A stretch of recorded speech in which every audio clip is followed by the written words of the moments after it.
ஏய் கவின் இந்த பக்கம் வா.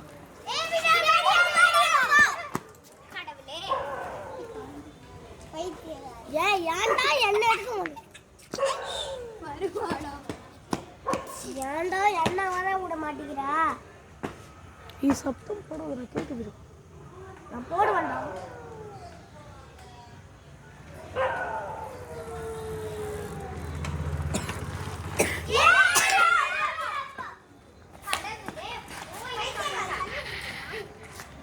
ஏய்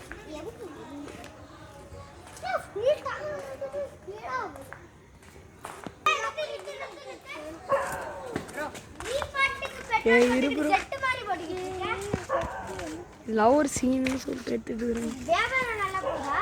நல்லாவே போக மாட்டேங்குது. யாருமே வந்து வாங்க மாட்டேங்கிறாங்க. நீ இப்படி பெட்ரோல் போட்டுக்கிட்டு ஜெட்டு மாதிரி போனா எவன் வாங்குவான்? வண்டியை விட்டு கீழே இறங்கு. அண்ணா கட்டு கட்டு கட்டு இறங்கி வண்டி விட்டு. இப்போ போகணுமா? இடியாப்பான்னு சொல்லிட்டே போ.